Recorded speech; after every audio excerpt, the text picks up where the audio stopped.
জনাইছো আজি ৰাতিপুৱাৰ প্ৰথমটো ব্ৰেকিং নিউজ।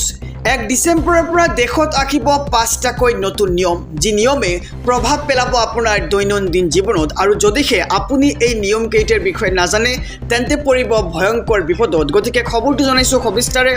1 ডিচেম্বৰৰ পৰা দেশত আহিব 5টাকৈ নতুন নিয়ম। পেনশন টেক্সৰ পৰা আৰম্ভ কৰি ৰন্ধন গেছলৈকে সলনি হ'ব বহুকেইটা নিয়ম, আৰু পাকঘৰৰ পৰা আপোনাৰ পকেটলৈকে পৰিব ইয়াৰ প্ৰভাৱ। নতুন নিয়মেৰে সকলো দেশবাসীৰ জীৱন জীৱিকাত পৰিব আৰ্থিক প্ৰভাৱ। আৰু 1 ডিচেম্বৰৰ পৰা সলনি হ'ব ৰন্ধন গেছৰ মূল্য। বাণিজ্যিক আৰু ঘৰুৱা ৰন্ধন গেছৰ দেখিবলৈ পোৱা যাব মূল্যৰ কিছু পৰিৱৰ্তন। আৰু 1 নৱেম্বৰত 6.50 টকাকৈ হ্ৰাস পাইছিল ৰন্ধন গেছৰ মূল্য, আৰু ডিচেম্বৰৰ 1 তাৰিখৰ পৰা অধিক পৰিৱৰ্তন হোৱাৰ সম্ভাৱনা। আৰু পেঞ্চনৰ ক্ষেত্ৰতো 1 ডিচেম্বৰৰ পৰা আহিব বৃহৎ পৰিৱৰ্তন। 30 নৱেম্বৰৰ ভিতৰতে চৰকাৰী কৰ্মচাৰীয়ে নিৰ্বাচন কৰিব লাগিব পেঞ্চন স্কিম, আৰু 1 ডিচেম্বৰৰ পিছত নাপাব আপুনি এই সুবিধা। গতিকে আপুনি সোনকালে এইসমূহ কাম কৰি লওক। জ্যেষ্ঠ নাগৰিকে পেঞ্চন লাভ কৰাৰ বাবে লাইফ চাৰ্টিফিকেট জমা কৰাৰ অন্তিম দিন হৈছে 30 নৱেম্বৰৰ দিনটো। মাত্ৰ এটা দিন বাকী আছে আপোনাৰ হাতত। আৰু 1 ডিচেম্বৰৰ পিছত এই নথি জমা দিয়াৰ বাট আৰু নাথাকিব, বন্ধ হৈ পৰিব। আৰু লগে লগে বন্ধ হৈ পৰিব আপুনি পাবলগীয়া পেঞ্চন। আৰু বকেয়া কৰ পৰিশোধ কৰাৰ অন্তিম দিন হৈছে 30 নৱেম্বৰ। গতিকে আপুনি 30 নৱেম্বৰৰ আগতে কৰি লওক এইসমূহ কাম। আৰু 1 ডিচেম্বৰৰ পৰা বকেয়া কৰৰ ওপৰত আৰোপ কৰা হ'ব আৰু অতিৰিক্ত কৰ। আৰু ইন্ধনৰ ক্ষেত্ৰতো আহিব দৰ দামৰ বৃহৎ তাৰতম্য। 1 ডিচেম্বৰৰ পৰা দেশত আহিব 5টাকৈ নতুন নিয়ম। গতিকে আমি জনাইছোঁ যে কি নিয়ম আহিব। গতিকে আপোনালোকে এইসমূহ কাম কৰি ল'ব।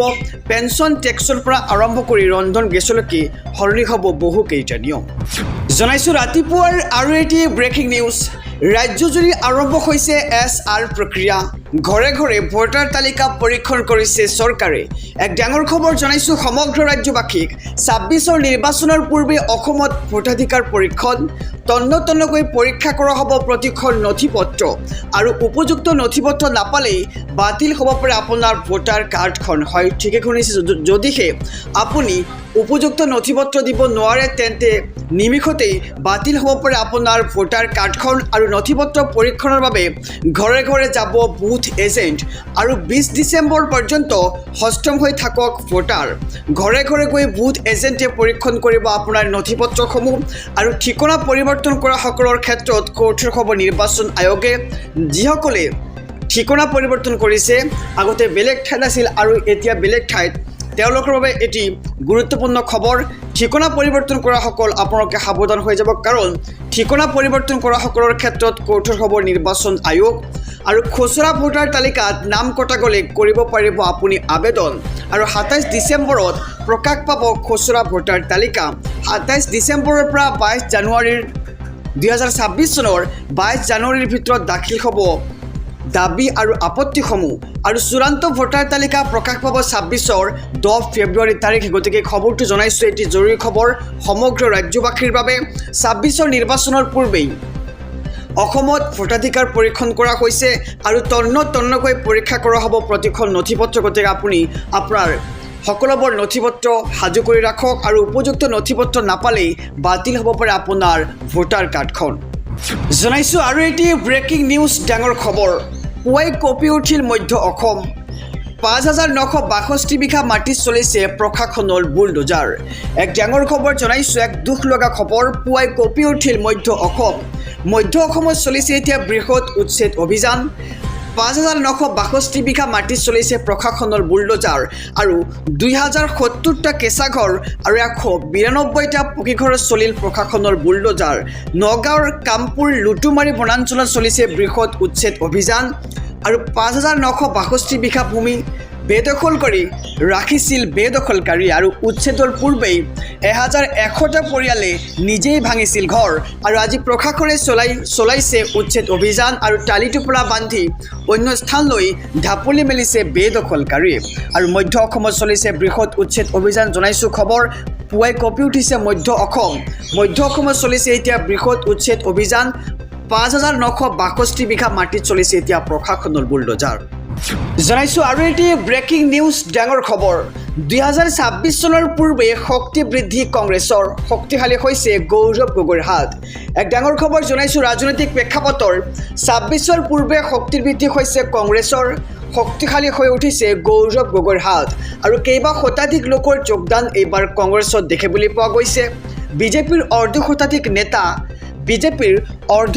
নেতা কৰ্মীৰ যোগদান কংগ্ৰেছত আৰু বিজেপিকে ধৰি AIUDF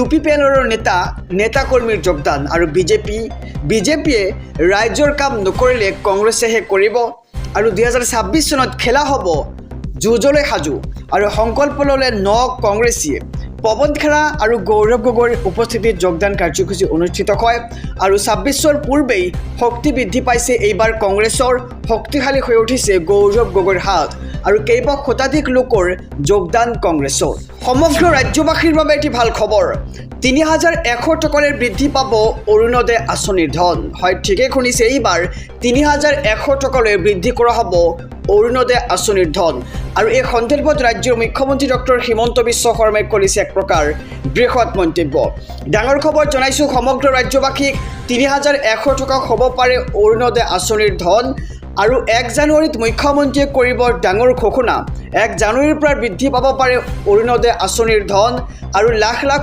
অৰুণোদয় হিতাধিকাৰীৰ বাবে মুখ্যমন্ত্ৰী ডক্টৰ হিমন্ত বিশ্ব শৰ্মাৰ এক ডাঙৰ ইংগিত দেখিবলৈ পোৱা গৈছে এখন চৰকাৰে দিয়া প্ৰতিশ্ৰুতি 100% পালন কৰিছে আৰু 3100 টকা হ'ব পাৰে অৰুণোদয় আঁচনিৰ ধন আৰু 1 জানুৱাৰীত মুখ্যমন্ত্ৰীয়ে কৰিব এই সন্দৰ্ভত এক ডাঙৰ ঘোষণা আৰু 1 জানুৱাৰীৰ পৰা বৃদ্ধি পাব পাৰে অৰুণোদয় আঁচনিৰ ধন জনাইছোঁ ৰাতিপুৱাৰ আৰু এটি ব্ৰেকিং নিউজ সন্তান জন্ম নহ'লে বুলিয়েই পত্নীক এৰি দিয়াৰ অধিকাৰ নাই স্বামীৰ পৰীক্ষা কৰা হ'ব পুৰুষ আৰু মহিলা দুয়োকে মন্তব্য ৰাজ্যৰ মুখ্যমন্ত্ৰী ডক্টৰ হিমন্ত বিশ্ব শৰ্মাৰ এক ডাঙৰ খবৰ জনাইছোঁ সমগ্ৰ ৰাজ্যবাসীক সন্তান জন্ম নহ'লে যদি পত্নীক স্বামীয়ে এৰি দিয়ে তেন্তে পত্নীৰ লগতে স্বামীকো কৰা হ'ব পৰীক্ষা আৰু নাৰীক দুখ দিয়া ছিষ্টেম আৰু নচলিব এইখন অসমত বহুবিবাহ ৰোধ কৰিবৰ বাবে অসম চৰকাৰৰ বিশেষ পদক্ষেপ দেখিবলৈ পোৱা গৈছে বিধানসভাত গৃহীত হ'ল বহুবিবাহ প্ৰতিৰোধ বিধেয়ক 2025 আৰু মুখ্যমন্ত্ৰী ডক্টৰ হিমন্ত বিশ্ব শৰ্মাই কৰিছে এক প্ৰকাৰ